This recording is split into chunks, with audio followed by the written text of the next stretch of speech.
Dulu, rumah kami adalah surga. Bukan surga dalam artian istana megah bertabur emas, melainkan surga yang tercipta dari kehangatan, tawa, dan cinta. Aku, Arini, adalah ratu di surga kecilku itu. Baskara, suamiku, adalah raja yang kupuja. Dan Bima, putra kami yang mungil dan menggemaskan, adalah pangeran kecil yang melengkapi kebahagiaan kami. Setiap sudut rumah bercat putih gading itu adalah saksi bisu perjalanan cinta kami. Dindingnya seakan merekam setiap tawa Bima saat Baskara mengangkatnya tinggi-tinggi ke udara. Lantai kayunya merasakan setiap langkah kami yang berdansa diiringi lagu cinta murahan dari radio, dan taman belakangnya menjadi saksi janji-janji Baskara untuk selamanya menjagaku dan Bima. Aku membangun surga itu dengan tanganku sendiri. Rumah itu adalah warisan dari almarhum kedua orang tuaku, satu-satunya harta berharga yang mereka tinggalkan. Aku merenovasinya dengan sisa tabunganku, memilih setiap perabot dengan penuh cinta, menanam setiap bunga di taman dengan harapan agar keluarga kami tumbuh seindah bunga-bunga itu. Baskara, saat itu, adalah pria yang sederhana. Seorang karyawan biasa dengan mimpi-mimpi yang biasa pula.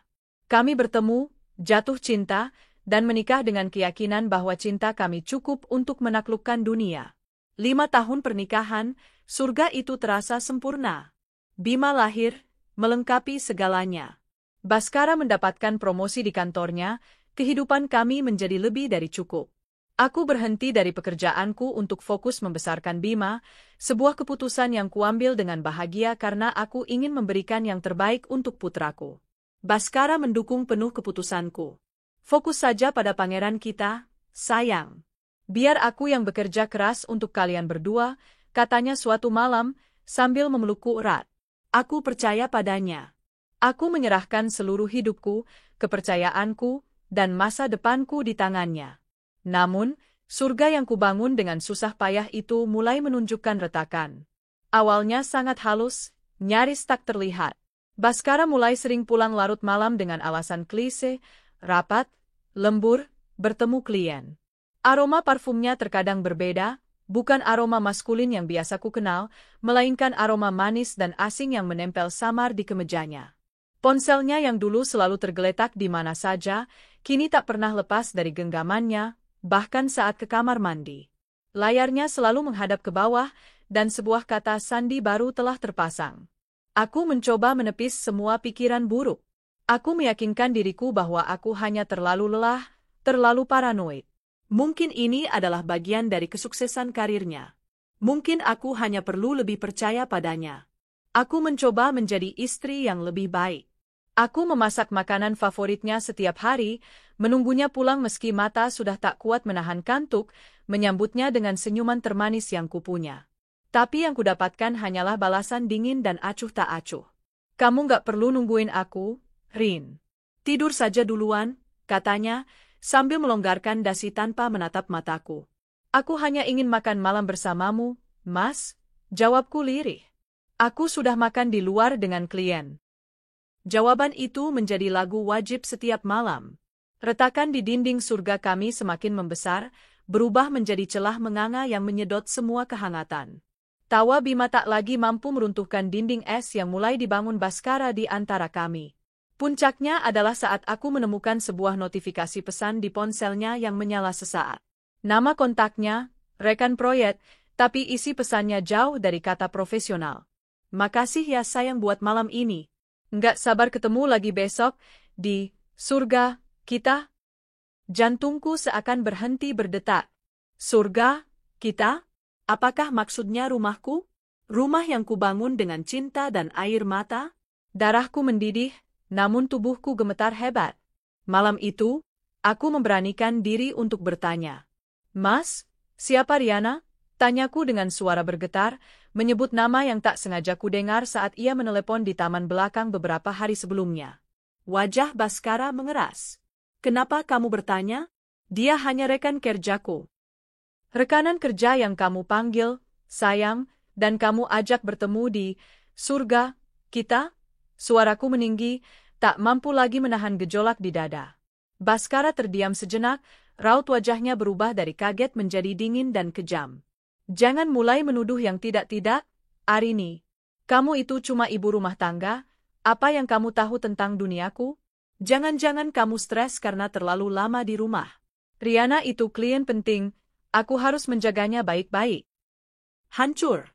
Kata-katanya adalah belati yang menusuk tepat di jantungku. Cuma ibu rumah tangga.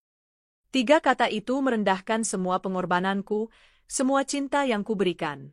Malam itu, aku menangis semalaman di kamar Bima, memeluk tubuh mungilnya yang tertidur pulas. Aku sadar, surga kami tidak lagi retak, tapi sudah mulai runtuh. Dan aku tahu, wanita bernama Riana itu adalah gempa yang akan menghancurkannya hingga tak bersisa. Aku belum tahu saat itu, bahwa keruntuhan ini akan jauh lebih brutal dan menyakitkan dari yang pernah kubayangkan. Setelah konfrontasi malam itu, topeng Baskara sepenuhnya terlepas. Tak ada lagi sandiwara, tak ada lagi kebohongan yang ditutupi. Ia seolah tak peduli lagi dengan perasaanku. Neraka yang selama ini hanya ada dalam kecurigaanku, kini menjadi kenyataan pahit yang harus kujalani setiap hari di dalam rumahku sendiri. Rumah yang seharusnya menjadi tempat teraman bagiku dan Bima, kini berubah menjadi panggung penyiksaan batin yang disutradarai oleh suamiku dan selingkuhannya, Riana. Riana. Wanita itu adalah perwujudan dari semua mimpi burukku. Dia bukan tipe wanita yang bersembunyi dalam bayang-bayang. Sebaliknya, dia adalah predator yang menikmati setiap detik penderitaan mangsanya. Dia sengaja muncul, menunjukkan eksistensinya dengan cara yang paling menyakitkan. Teror pertama datang melalui ponselku. Sebuah pesan dari nomor tak dikenal. Saat kubuka, dunia serasa jungkir balik. Foto Baskara dan Riana sedang makan malam romantis di sebuah restoran mewah. Baskara tersenyum lebar, senyum yang sudah lama tak pernah kulihat ditujukan untukku. Di bawah foto itu, sebuah pesan singkat, dia lebih bahagia bersamaku. Aku gemetar, mual. Aku menunjukkan foto itu pada Baskara saat ia pulang. Reaksinya di luar dugaanku. Dia hanya melirik sekilas, lalu berkata dengan nada bosan, sudah kubilang dia klien penting. Itu cuma makan malam biasa. Kamu jangan berlebihan. Sejak saat itu, teror foto menjadi rutinitas. Foto mereka berlibur di pantai, dengan Riana mengenakan bikini dan memeluk Baskara dari belakang. Foto mereka di dalam mobil, Riana menyandarkan kepalanya di bahu suamiku. Foto mereka berbelanja di mall, menenteng tas-tas belanjaan mahal yang kubu tahu dibeli dengan uang dari rekening bersama kami. Setiap foto adalah tusukan baru di hatiku. Riana seolah ingin memastikan aku tahu setiap detail kebahagiaan mereka, kebahagiaan yang dibangun di atas runtuhan rumah tanggaku. Penyiksaan finansial pun dimulai. Baskara mulai membatasi uang belanja untukku. Perusahaan sedang sulit, katanya, padahal aku tahu dari foto-foto Riana bahwa mereka hidup dalam kemewahan. Aku melihat tagihan kartu kredit yang membengkak, semua untuk barang-barang mewah, hotel bintang 5, dan perhiasan yang jelas bukan untukku. Uang yang seharusnya untuk masa depan Bima, untuk pendidikan dan kebutuhannya, dihambur-hamburkan untuk memuaskan wanita itu. Aku mencoba protes, tapi yang kudapat hanyalah bentakan. Itu uangku. Aku yang bekerja, aku berhak menggunakannya sesukaku. Tugasmu hanya di rumah dan mengurus anak, harditnya. Aku merasa terperangkap. Aku tak punya penghasilan sendiri. Aku bergantung sepenuhnya padanya. Sebuah posisi yang ia manfaatkan dengan sempurna untuk mengendalikanku, untuk membungkamku. Puncaknya, Baskara mulai membawa Riana ke rumah kami. Awalnya dengan alasan pekerjaan. Riana akan datang malam ini, kita harus menyelesaikan proposal proyek, katanya suatu sore. Hatiku hancur berkeping-keping. Membawa wanita itu masuk ke dalam surgaku? Mengotorinya dengan kehadiran iblis betina itu? Malam itu, Riana datang dengan gaun merah menyala yang begitu kontras dengan daster sederhanaku. Dia berjalan memasuki rumahku seolah dialah pemiliknya. Matanya menatapku dari atas ke bawah dengan tatapan merendahkan, sementara senyum sinis tersungging di bibirnya. Dia sengaja menyentuh perabotan yang kupilih, mengomentari lukisan yang kupasang, seolah sedang menginspeksi properti barunya. Selama diskusi proyek mereka di ruang tamu, aku bisa mendengar tawa genitnya, melihat tangannya yang sengaja menyentuh lengan Baskara. Aku hanya bisa mematung di dapur, memeluk Bima yang sudah tertidur, menahan air mata agar tak tumpah. Kejadian yang menjadi titik balik, yang mengubah dukaku menjadi dendam yang membara, terjadi beberapa minggu kemudian. Sore itu, Baskara pulang lebih awal. Bima, yang sangat merindukan ayahnya, berlari dengan gembira menyambutnya di pintu depan. "Ayah, ayah pulang," teriaknya riang. Namun, Baskara tidak sendiri. Riana mengekor di belakangnya, mengenakan kacamata hitam besar seolah dia seorang selebriti.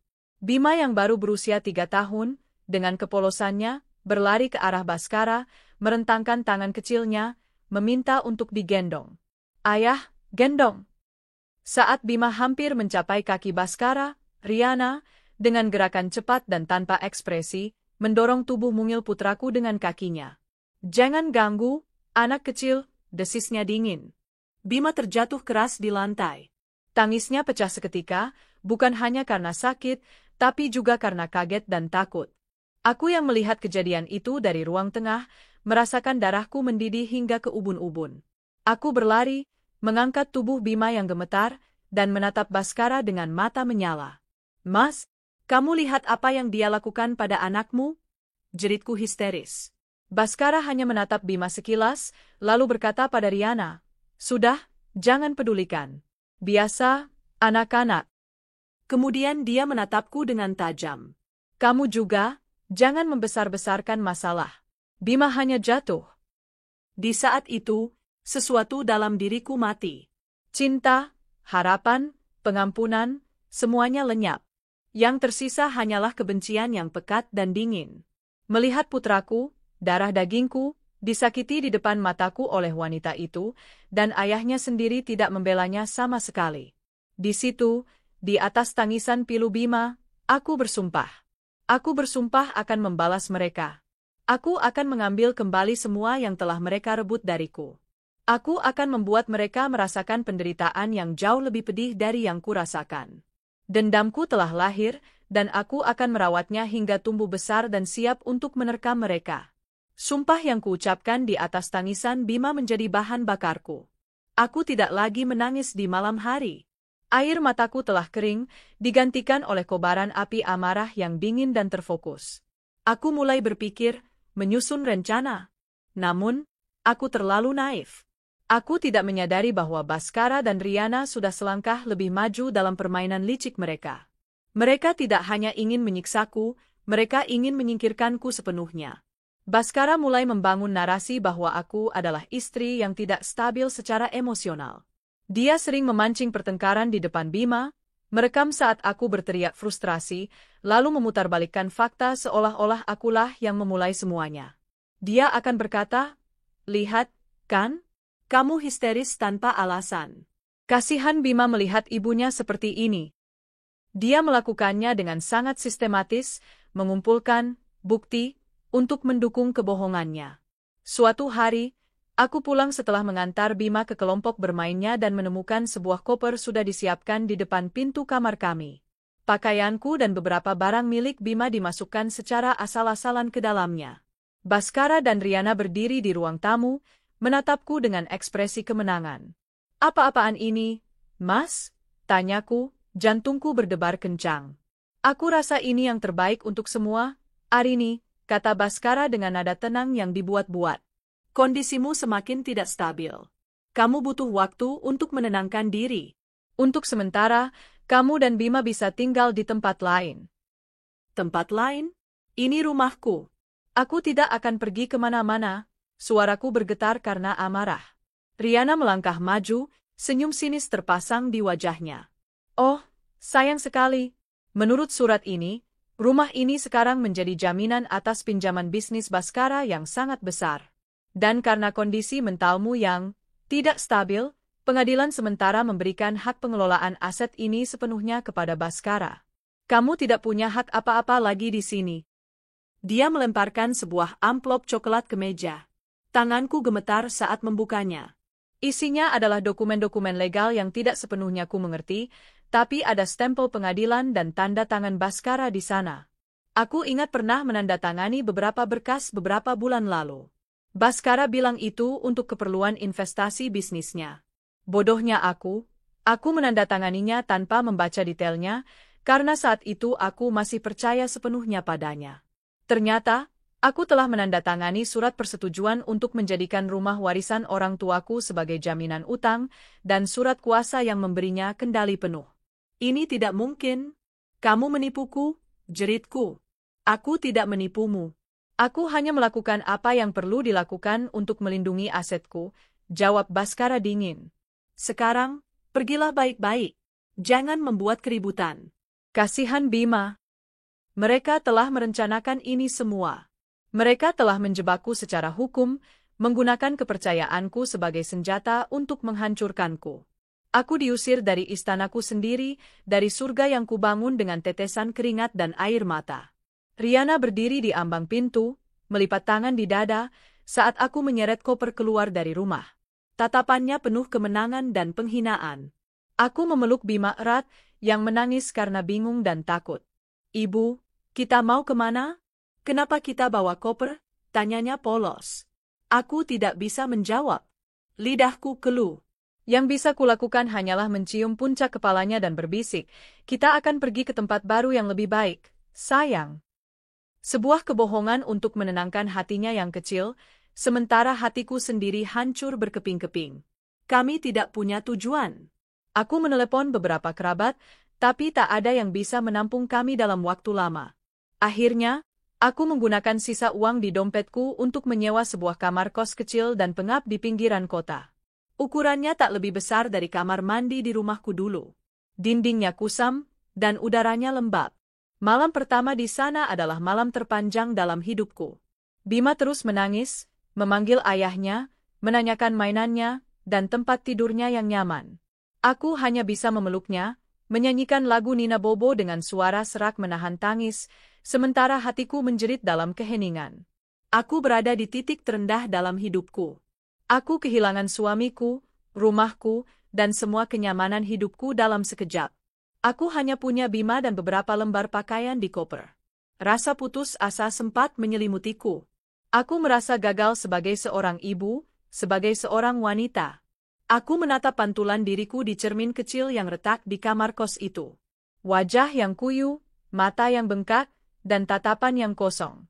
Namun, saat aku melihat Bima tertidur pulas di sampingku, napasnya yang teratur meniup lembut rambutku, api di dalam diriku kembali menyala. Ini bukan akhir. Ini tidak boleh menjadi akhir. Mereka mengambil segalanya dariku, tapi mereka tidak bisa mengambil statusku sebagai ibu Bima. Aku harus bangkit, bukan hanya untuk diriku sendiri, tapi untuk putraku. Aku menatap wajah mungilnya dan berjanji dalam hati. Ibu akan membangun kembali surga untuk kita, Nak. Dan ibu bersumpah, mereka yang telah meruntuhkan surga kita akan membayar setiap penderitaan yang kita alami. Mereka akan jatuh, lebih rendah dari kita saat ini. Malam itu, di dalam kamar kos yang sempit dan pengap, benih dendam yang telah ditanam saat Bima didorong, kini mulai bertunas. Aku tidak lagi memikirkan cara untuk bertahan hidup. Aku mulai memikirkan cara untuk membalas dendam. Hari-hari pertama setelah terusir adalah perjuangan untuk bertahan hidup. Aku menjual satu-satunya perhiasan yang tersisa, sebuah kalung emas pemberian ibuku, untuk membayar sewa kos dan membeli makanan. Aku mulai mencari pekerjaan apapun. Dengan ijazah sarjana yang sudah lama tak terpakai, aku akhirnya mendapatkan pekerjaan sebagai staf administrasi di sebuah perusahaan kecil dengan gaji yang pas-pasan. Setiap pagi, aku menitipkan Bima di tempat penitipan anak yang murah di dekat kos, lalu bekerja dari pagi hingga sore. Malam hari, aku menjemputnya, memasak makan malam sederhana dengan kompor listrik, dan menemaninya bermain sebelum tidur. Tubuhku lelah, tapi hatiku tidak. Setiap tetes keringat yang jatuh, setiap hinaan dari atasan yang galak, setiap malam yang kurang tidur, semuanya menjadi pupuk bagi tunas dendamku. Aku menyimpan setiap rupiah yang bisa kusembunyikan. Aku hidup sangat hemat, menolak semua kesenangan pribadi.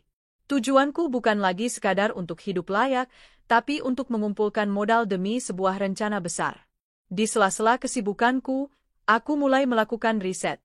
Aku menghabiskan waktu istirahat makan siang di warung internet, bukan untuk membuka media sosial, tapi untuk mempelajari hukum properti, hukum perbankan, dan seluk-beluk pinjaman dengan agunan. Aku membaca kembali salinan dokumen yang diberikan Riana hari itu, yang sempat kufoto dengan ponselku sebelum pergi. Aku mencoba memahami setiap klausul, setiap istilah hukum yang rumit. Aku sadar, aku tidak bisa melawan mereka dengan emosi. Aku harus melawan mereka dengan otak, dengan strategi yang sama liciknya dengan yang mereka gunakan padaku. Aku mengetahui bahwa pinjaman yang diambil Baskara atas nama perusahaannya dengan jaminan rumah kami jumlahnya sangat fantastis. Pinjaman itu digunakan untuk gaya hidup mewah mereka dan beberapa investasi bodong yang disarankan oleh Riana, yang ternyata juga menipunya. Aku juga menemukan sebuah celah. Meskipun Baskara memiliki kuasa penuh atas pengelolaan aset, namaku masih tercatat sebagai pemilik asli dan penjamin bersama. Ini berarti, secara hukum, aku masih memiliki keterkaitan dengan rumah itu dan utang yang melekat padanya. Informasi ini menjadi secercah harapan. Aku tahu aku butuh bantuan profesional. Aku tidak mungkin berjalan sendiri. Aku teringat pada Dewi, sahabat lamaku semasa kuliah yang kini menjadi seorang pengacara hebat. Aku ragu untuk menghubunginya. Aku malu dengan kondisiku yang sekarang. Tapi, demi Bima dan demi pembalasan dendamku, aku menelan semua rasa maluku. Aku menelepon Dewi. Suaranya terdengar kaget saat mendengar kabarku. Kami bertemu di sebuah kafe kecil. Aku menceritakan semuanya dari awal hingga akhir, termasuk insiden saat Bima didorong. Aku menunjukkan foto-foto teror dari Riana dan salinan dokumen penjebakan itu.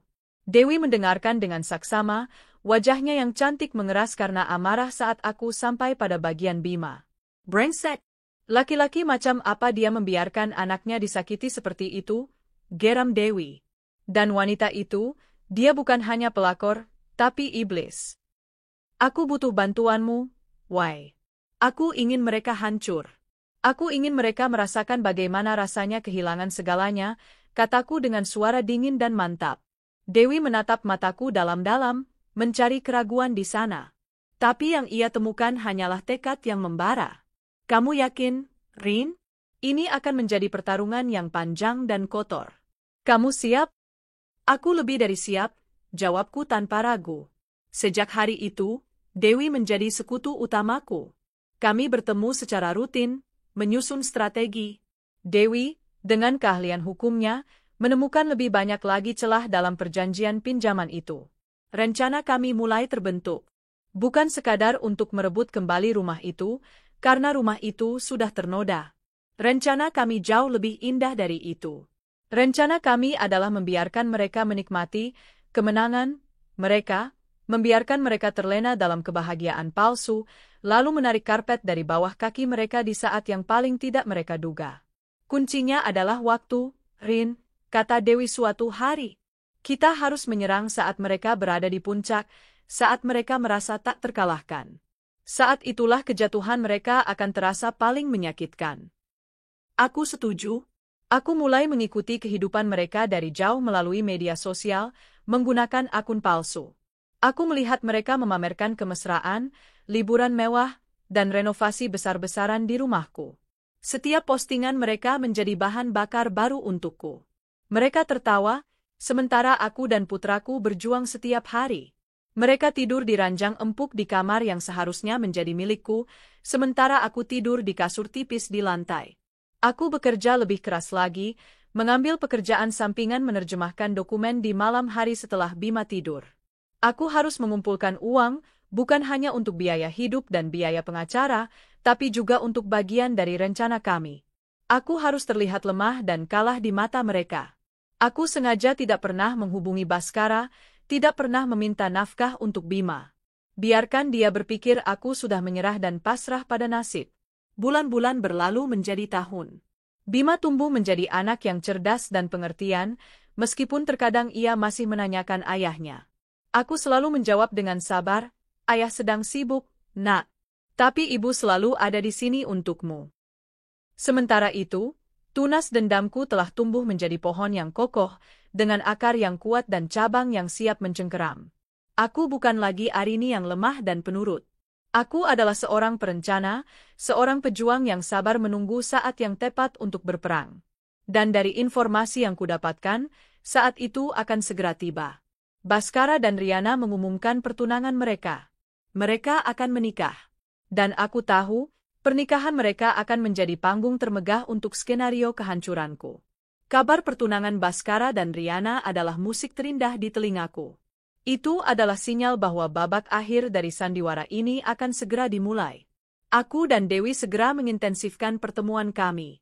Ruang tamu kecil di kantor hukum Dewi menjadi markas perang kami, dipenuhi dengan dokumen, catatan, dan diagram alur rencana.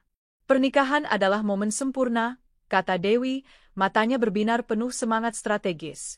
Mereka akan menghabiskan banyak uang, emosi mereka akan berada di puncak kebahagiaan. Mereka akan merasa tak tersentuh. Saat itulah kita hancurkan mereka.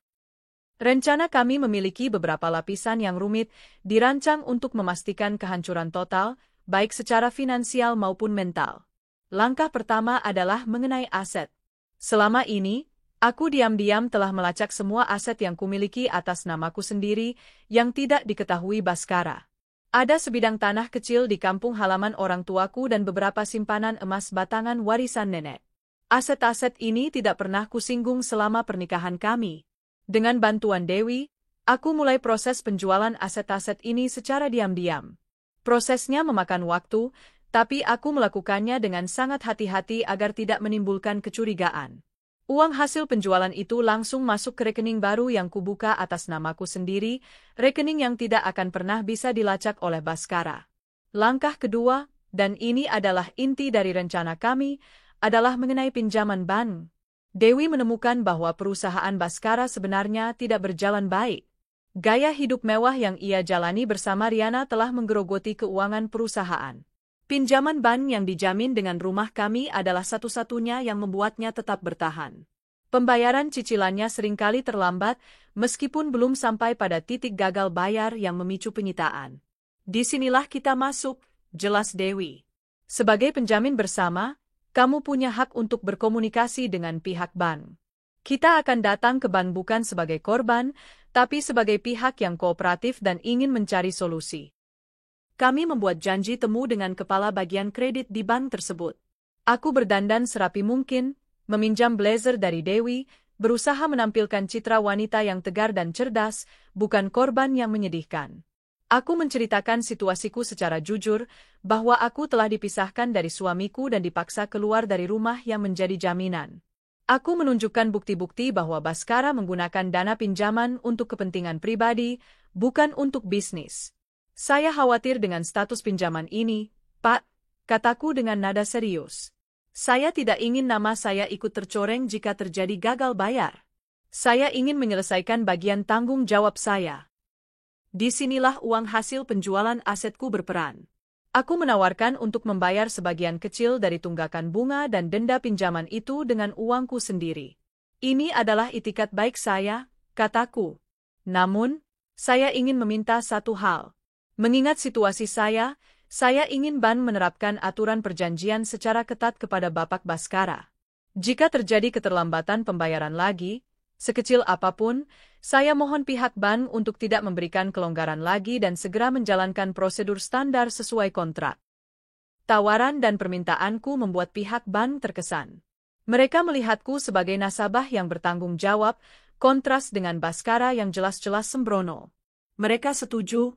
Mereka mencatat dalam sistem mereka untuk tidak lagi memberikan toleransi keterlambatan kepada Baskara. Sebuah bom waktu telah kupasang. Langkah ketiga adalah menunggu. Aku tahu Baskara akan menghabiskan banyak uang untuk pernikahan impian Riana. Pesta mewah, gaun desainer, bulan madu ke luar negeri. Semua itu akan menguras habis keuangannya. Aku memprediksi, pembayaran cicilan bank bulan berikutnya pasti akan terlambat karena dananya dialihkan untuk biaya pernikahan. Selama masa penantian ini, aku hidup seperti biasa. Bekerja, mengurus bima, menabung. Tapi di dalam hati, ada debaran antisipasi yang luar biasa. Aku melihat persiapan pernikahan mereka di media sosial. Undangan mewah yang tersebar, foto prewedding yang megah, dan Riana yang tak henti-hentinya memamerkan cincin berliannya. Aku tidak merasakan sakit hati lagi. Yang kurasakan hanyalah geli. Mereka sedang sibuk membangun panggung untuk kehancuran mereka sendiri. Seminggu sebelum hari pernikahan mereka, aku melakukan langkah terakhir. Aku menghubungi pihak bank lagi, melalui Dewi. Klien kami, Ibu Arini, ingin mengkonfirmasi bahwa semua prosedur akan dijalankan sesuai kesepakatan jika terjadi keterlambatan pembayaran pada tanggal jatuh tempo nanti, kata Dewi di telepon, dengan nada formal dan tegas. Pihak bank mengkonfirmasi. Surat peringatan terakhir sudah disiapkan, dan tim eksekusi akan siaga jika pembayaran tidak masuk tepat waktu. Jatuh tempo pembayaran cicilan itu adalah tanggal 25. Hari pernikahan mereka adalah tanggal 24. Aku sengaja merancangnya seperti itu. Biarkan mereka menikmati satu malam sebagai suami istri di istana curian mereka. Biarkan mereka tertidur dengan mimpi indah tentang masa depan yang gemilang. Karena aku tahu, saat fajar menyingsing, mimpi itu akan berubah menjadi mimpi buruk terburuk dalam hidup mereka. Semua bidak catur sudah berada di posisinya. Aku hanya tinggal menunggu sang raja dan ratu melakukan langkah yang salah, dan skakmat. Tanggal 24. Hari pernikahan Baskara dan Riana. Pagi itu, aku bangun lebih awal dari biasanya. Udara terasa berbeda, penuh dengan energi penantian. Aku membuatkan sarapan untuk Bima, membantunya memakai seragam sekolahnya, dan mengantarnya seperti hari-hari biasa. Tak ada yang tahu bahwa di dalam diriku, ada badai antisipasi yang bergemuruh. Ibu kenapa senyum-senyum sendiri? Tanya Bima polos dari kursi belakang mobil. Aku menatapnya dari kaca spion. Karena hari ini adalah hari yang baik, sayang. Hari di mana semua akan menjadi lebih baik. Sepanjang hari di kantor, aku sulit berkonsentrasi. Jari-jariku mengetik laporan, tapi pikiranku melayang ke sebuah gedung pernikahan mewah di pusat kota. Aku membayangkan Riana dalam balutan gaun pengantin putih yang harganya mungkin setara dengan gajiku setahun. Aku membayangkan Baskara berdiri di altar, mengucapkan janji suci palsu. Ironis. Mereka memulai hidup baru mereka dengan sumpah di hadapan Tuhan, padahal fondasi hubungan mereka dibangun di atas dosa dan air mataku. Aku sengaja tidak melihat media sosial hari itu. Aku tidak ingin merusak suasana hatiku dengan melihat kebahagiaan palsu mereka. Aku ingin fokus pada hasil akhir, bukan pada prosesi yang menyakitkan. Aku membiarkan mereka menikmati hari besar mereka. Biarkan semua teman dan keluarga mereka melihat betapa sempurna dan bahagianya mereka. Semakin tinggi mereka terbang hari ini, semakin keras mereka akan jatuh besok. Sore hari, saat menjemput Bima, aku mengajaknya mampir ke toko mainan. Pilih apa saja yang kamu mau, nak, kataku. Bima menatapku dengan mata berbinar, tak percaya. Biasanya, aku sangat membatasi pengeluaran kami. Tapi hari ini adalah perayaan. Perayaan kecil kami berdua, menyambut fajar yang baru. Bima memilih sebuah mobil robot yang sudah lama ia inginkan. Melihat senyumnya yang merekah adalah hadiah terindah bagiku. Malam itu, setelah menidurkan Bima, aku duduk sendirian di balkon kecil kamar kosku, menatap langit kota yang gemerlapan. Di suatu tempat di kota ini, Baskara dan Riana mungkin sedang menikmati malam pertama mereka sebagai suami istri. Mungkin mereka sedang berdansa, minum sampanye, dan menertawakan kebodohanku. Mungkin mereka sedang bercinta di ranjang yang dulu menjadi saksi cintaku, di dalam kamar yang dindingnya masih menyimpan gema tawa Bima. Sebuah sayatan tipis rasa sakit sempat terasa di hatiku. Kenangan masa lalu yang indah bersama Baskara berkelebat sejenak. Pria yang dulu pernah begitu mencintaiku, yang pernah berjanji akan menjagaku selamanya. Kemana perginya pria itu? Apakah dia telah sepenuhnya mati, digantikan oleh monster egois yang kulihat sekarang? Aku menggelengkan kepala, mengusir kenangan itu. Pria itu sudah tidak ada. Yang ada hanyalah Baskara, pria lemah yang dikendalikan oleh wanita licik. Mereka berdua pantas mendapatkan apa yang akan mereka terima. Aku teringat kembali pada wajah Bima yang menangis saat didorong oleh Riana. Aku teringat pada tatapan dingin Baskara yang tak membelanya. Seketika, rasa sakit itu lenyap, digantikan oleh bara api dendam yang kembali membara, lebih panas dari sebelumnya. Aku mengirim pesan singkat kepada Dewi, semua siap untuk besok. Balasannya datang beberapa detik kemudian, siap. Tim ban akan bergerak pukul 9 pagi. Tepat saat mereka mungkin baru bangun sebagai pengantin baru. Selamat menikmati pertunjukannya, sahabatku. Kamu pantas mendapatkannya. Aku tersenyum membaca pesan itu. Malam ini adalah malam terakhir mereka sebagai raja dan ratu di Istana Curian. Malam terakhir mereka merasakan kemewahan dan kemenangan. Aku membayangkan mereka memasuki rumah itu, bergandengan tangan. Riana mungkin akan berkata, "Akhirnya, rumah ini sepenuhnya milik kita, sayang." Baskara akan memeluknya dan berkata, "Selamanya, milik kita." Aku tertawa kecil dalam keheningan malam. Betapa bodohnya mereka. Mereka tidak tahu bahwa, selamanya, mereka hanya akan berlangsung kurang dari 12 jam. Mereka tidak tahu bahwa di luar istana mereka, Algojo sudah mengasah pedangnya, siap menjalankan eksekusi saat fajar tiba. Aku mematikan lampu, merebahkan diri di samping Bima, dan memeluknya erat. Untuk pertama kalinya setelah sekian lama, aku tidur dengan nyenyak, tanpa mimpi buruk. Aku tidur dengan senyuman, menantikan pertunjukan spektakuler yang akan digelar esok pagi. Pagi tanggal 26. Aku mengambil cuti hari itu. Aku ingin menjadi penonton di barisan terdepan untuk drama yang telah kususun selama lebih dari setahun. Aku mengantar Bima ke sekolah seperti biasa, tapi setelah itu aku tidak pergi ke kantor. Aku pergi ke sebuah kafe kecil yang letaknya strategis, hanya berjarak 1 blok dari bekas rumahku, dengan pemandangan langsung ke arah jalan masuk kompleks perumahan itu. Aku memesan secangkir kopi panas dan duduk di dekat jendela, menunggu. Jantungku berdebar kencang, campuran antara gugup, cemas, dan gembira yang meluap-luap. Pukul 8.55. Sebuah mobil van berwarna gelap dengan logo bank terparkir tak jauh dari gerbang kompleks, diikuti oleh sebuah mobil sedan hitam. Aku tahu isinya. Beberapa staf bank, seorang jurusita, dan 2 orang petugas keamanan berbadan tegap. Mereka menunggu dengan sabar. Menunggu waktu yang tepat. Tepat pukul 9, mobil-mobil itu mulai bergerak perlahan memasuki kompleks. Aku menahan napas. Inilah saatnya. Di dalam rumah bercat putih gading itu, Baskara dan Riana mungkin baru saja bangun. Aku membayangkan mereka berbaring di tempat tidur, malas-malasan, menikmati status baru mereka sebagai pengantin. Riana mungkin sedang membicarakan rencana bulan madu mereka ke Eropa, sementara Baskara tersenyum, masih merasa seperti raja dunia. Mereka sama sekali tidak menyadari badai yang sedang menuju pintu depan mereka. Bel rumah berbunyi. Mungkin mereka mengira itu adalah kiriman bunga atau hadiah pernikahan yang terlambat. Baskara, mungkin hanya dengan mengenakan jubah tidur, berjalan santai untuk membuka pintu. Betapa kagetnya dia saat melihat barisan orang berwajah serius dengan map di tangan berdiri di teras rumahnya. "Selamat pagi, Bapak Baskara.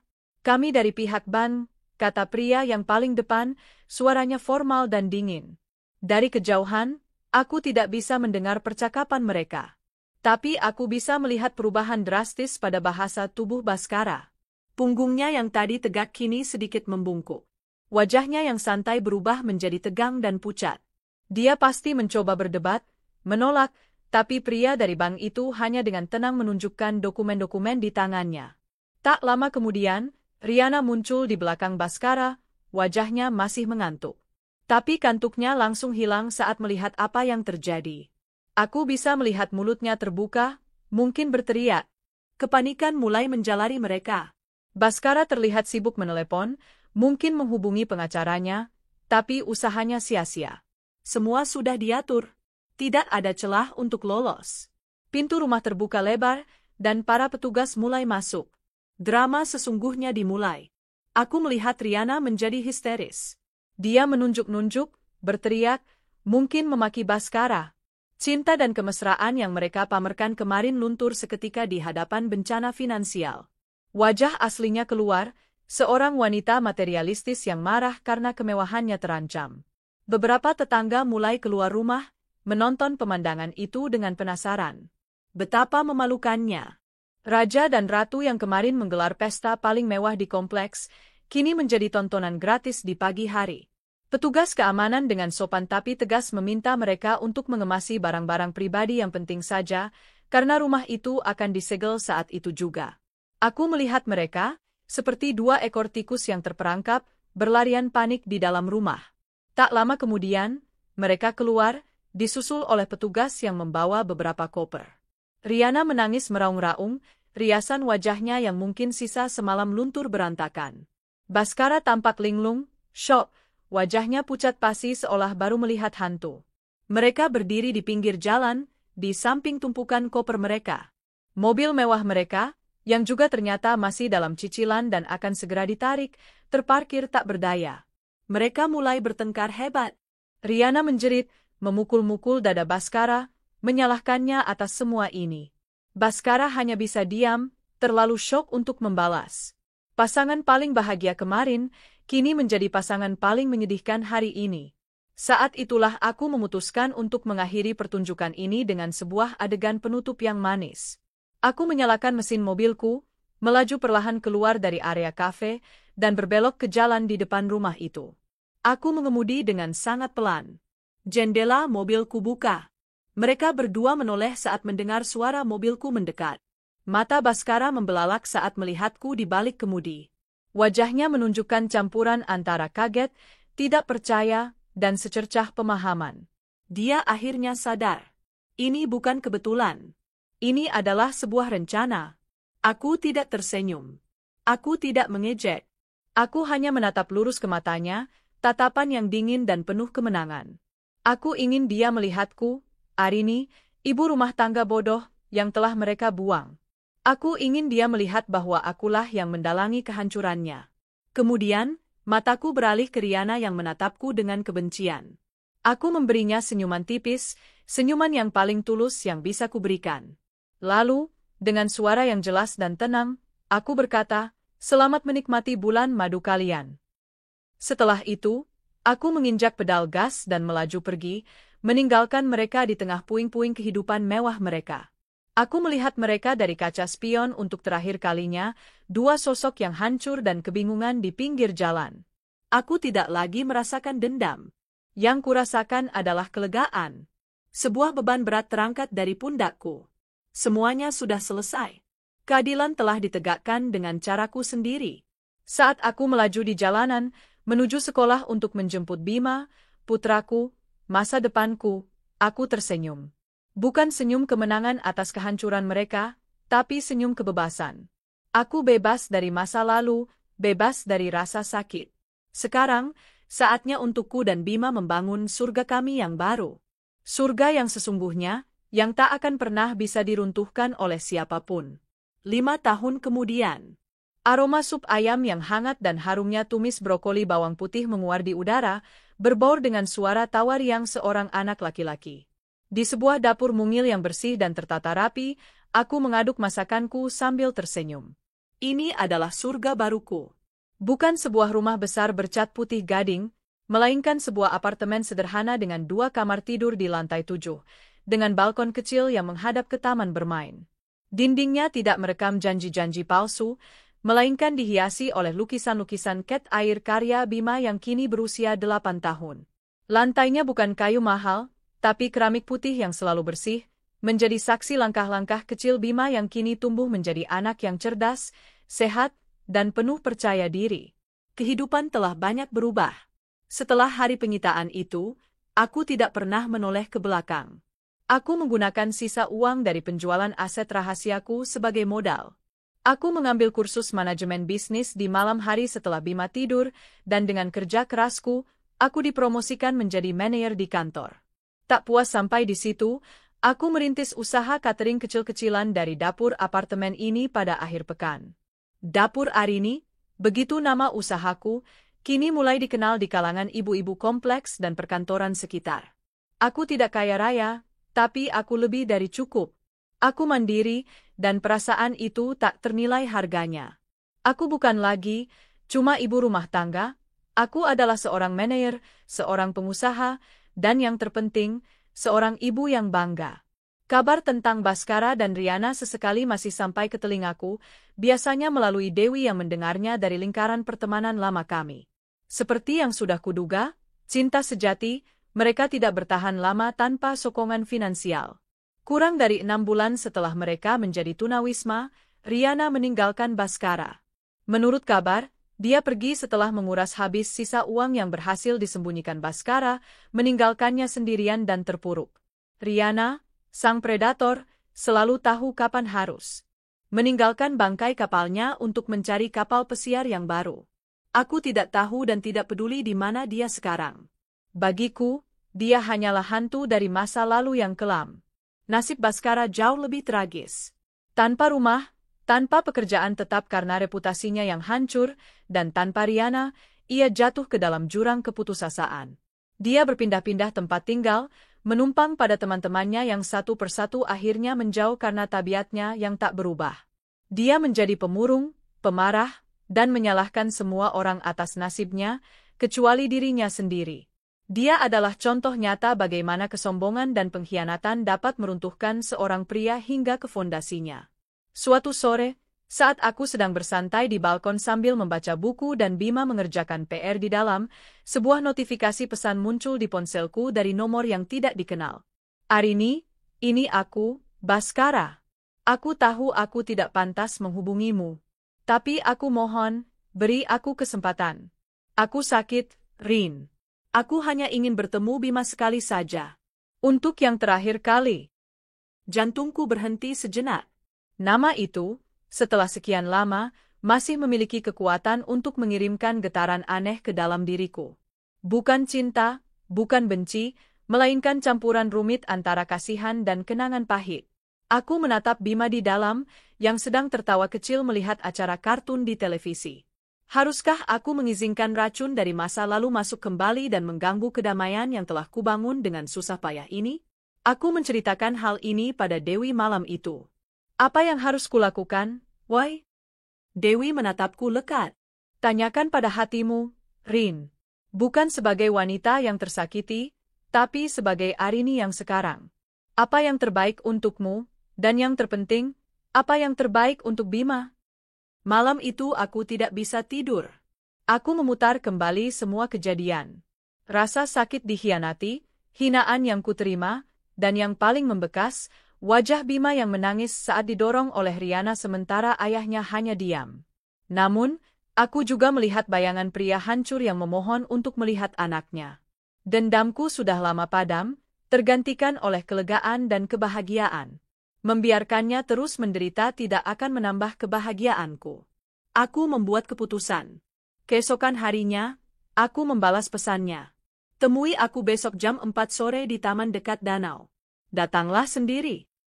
Aku datang lebih dulu, memilih bangku di bawah pohon rindang. Tak lama kemudian, seorang pria berjalan tertatih ke arahku. Aku nyaris tidak mengenalinya. Baskara yang dulu gagah dan angkuh kini terlihat kurus, kuyu, dengan rambut yang mulai memutih dan pakaian yang lusuh. Wajahnya dipenuhi guratan penderitaan. Dia duduk di ujung lain bangku, tidak berani menatapku. "Terima kasih sudah mau datang," bisiknya dengan suara serak. "Apa maumu, Baskara?" tanyaku tenang. Air mata mulai menggenang di matanya. "Aku minta maaf, Arini. Aku tahu kata maaf tidak akan pernah cukup. Aku adalah pria terbodoh, suami terburuk, dan ayah paling gagal di dunia. Aku dibutakan oleh Riana, oleh keserakahan. Aku kehilangan segalanya. Aku kehilanganmu, dan aku kehilangan putraku." Dia terisak, sebuah pemandangan yang menyedihkan. Aku hanya diam mendengarkan. Aku tidak meminta untuk kembali. Aku hanya ingin melihat Bima. Dari jauh pun tidak apa-apa. Aku ingin melihat wajahnya sekali lagi sebelum. Kalimatnya menggantung. Aku menarik napas dalam-dalam. Inilah momen penentu. Momen di mana aku harus memilih antara belas kasihan dan perlindungan. Bima baik-baik saja, Baskara. Dia sehat, dia pintar, dan dia bahagia, kataku dengan suara yang kuusahakan tetap datar. Dia anak yang kuat. Dia berhasil melalui semuanya. "Bolehkah aku menemuinya?" tanyanya penuh harap. Aku menatap matanya yang memohon. "Tidak," jawabku tegas namun lembut. "Bukan untuk menghukummu, tapi untuk melindunginya. Dunianya sekarang damai. Aku tidak akan membiarkan kebingungan dan luka lama terbuka kembali dan mengganggunya.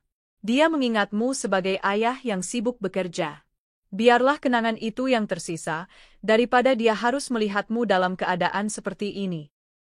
Wajahnya jatuh, hancur, tapi sepertinya dia mengerti. "Aku sudah memaafkanmu, Baskara," lanjutku, dan saat mengucapkan kata-kata itu, aku sadar aku bersungguh-sungguh. Bukan untukmu, tapi untukku. Aku tidak bisa terus membawa kebencian di hatiku. Aku harus melepaskannya agar bisa terbang. Aku membuka tasku, mengeluarkan sebuah amplop tebal berisi uang, dan meletakkannya di bangku di antara kami. Gunakan ini untuk berobat dan memulai hidup baru. Anggap ini sebagai penutup dari semua bab kita. Carilah kedamaianmu sendiri, jauh dari kami. Aku berdiri. Selamat tinggal, Baskara.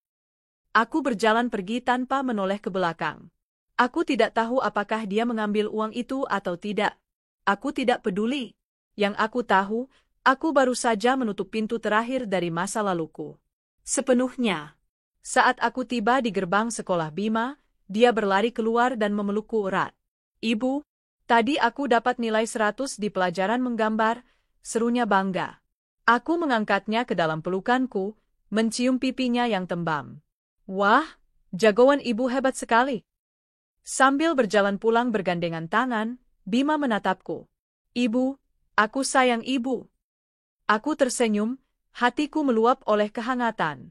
Ibu juga sayang sekali sama Bima. Di tengah hiruk-pikuk kota senja itu, aku menatap putraku, masa depanku, duniaku. Dendam memang terasa manis sesaat, tapi kedamaian dan cinta yang kurasakan saat ini, inilah kemenangan yang sesungguhnya. Inilah surgaku yang baru, surga yang kubangun di atas kekuatan dan cinta sejati. Dan surga ini tak akan pernah bisa diruntuhkan oleh siapapun.